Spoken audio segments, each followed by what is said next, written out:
karena rasanya sakit banget begitu tahu saya gagal dalam mengurus anak saya.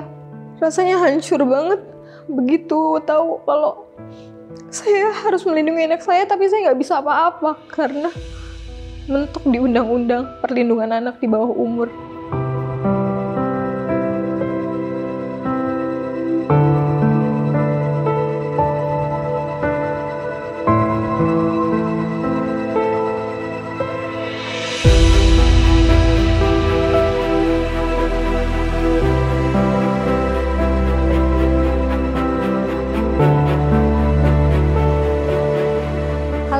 Saya Putri, saya ibu dari 2 orang anak.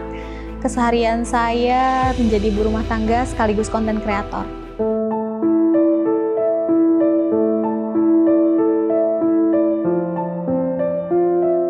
Jadi sebelum anak saya cerita, saya tahu kasus ini sudah ada korbannya. Kebetulan pelaku memang tinggal di samping rumah ibu saya. Saya langsung was-was sebagai seorang ibu. Saya coba tanya ke anak saya, terus di situ saya notice, oh iya ternyata memang anak saya kok sebulan ini nggak mau sholat ya, kok anak saya udah nggak pernah mau ke rumah neneknya lagi sekarang ya. Terus saya bilang, abang kok sekarang nggak mau sholat lagi sih? Anak laki-laki nggak mau sholat terus mau jadi apa? Terus tiba-tiba anak saya bilang, dia nggak suka sholat karena kalau dia sholat, hal itu terjadi.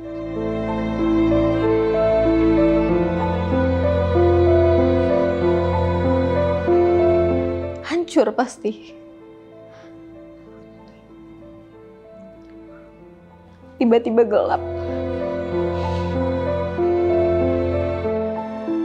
Saat tahu dari anak saya, kita langsung datang ke rumah pelaku. Di situ kita ketemu di rumah ibu saya. Setelah itu kita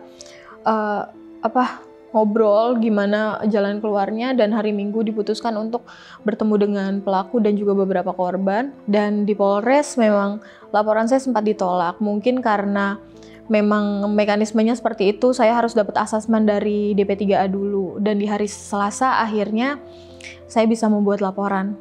Untuk update-nya sekarang, alhamdulillah anak saya sudah divisum, kemarin sudah dijalankan BAP.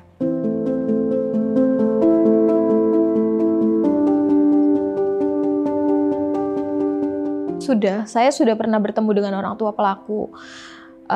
Awalnya saya bilang saya memaafkan mereka. Saya dengan tulus memaafkan mereka dan menganggap ini semua kelalaian saya juga, ada bentuk kelalaian saya karena aku tahu banget kondisi keluarga ini, kondisi keluarganya tuh di ekonominya menengah ke bawah gitu. Jadi aku pikir memang orang tuanya nggak ada waktu buat lebih memperhatikan anaknya, jadi masalah ini terjadi. Awalnya aku pikir seperti itu. Ya, tapi begitu saya tahu korbannya bertambah, saya tahu orang tua pelaku malah merasa nggak bersalah, bahkan ada statement hal ini adalah kejadian yang terjadi karena mau sama mau, itu bikin saya marah banget dan saya harus lanjutin ini sampai selesai. Dan kalau menurut aku, anak ini juga butuh diobati, butuh dibina agar kedepannya mungkin dia bisa jadi lebih baik.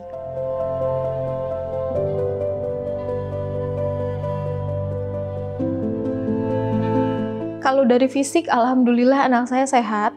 Pemeriksaan dokter juga kemarin alhamdulillah nggak ditemukan luka apapun, mungkin karena kejadiannya sudah lama.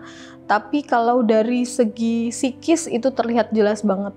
Anak saya sekarang cenderung lebih murung, walaupun ada momen-momen di mana dia tetap ceria, tapi dia terlihat murung.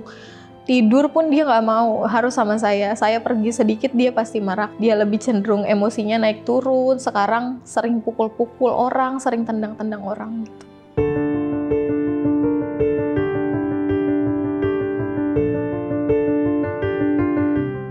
Aku titip pesan buat teman-teman, rekan-rekan di Dewan Perwakilan Rakyat, nggak semua anak bisa dilindungi.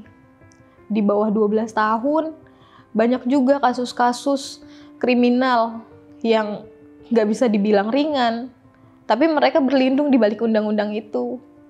Terus kita para korban mau ngadu kemana lagi kalau memang undang-undangnya sudah menyatakan mereka nggak bisa dihukum. Kalau yang akan saya jalani adalah pastinya saya akan melanjutkan ini sampai dengan selesai, sampai dengan ini semua membuahkan hasil, apapun itu hasilnya, yang penting saya sudah berusaha. Tapi harapannya ke depan saya sih, setelah langkah ini saya lakukan, saya mau maju terus.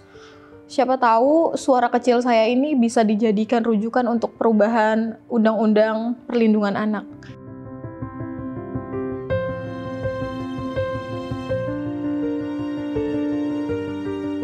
Kalau nanti abang, kakak sudah bisa lihat video ini dan sudah bisa lebih mengerti mungkin dari sekarang,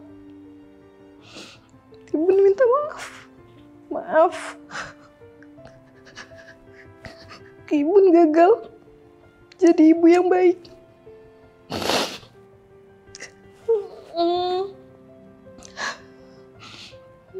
Semoga abang gak marah sama ibu.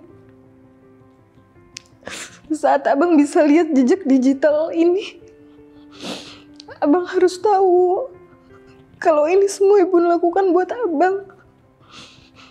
Biar abang bisa dapat keadilan. Biar gak ada lagi teman-teman abang.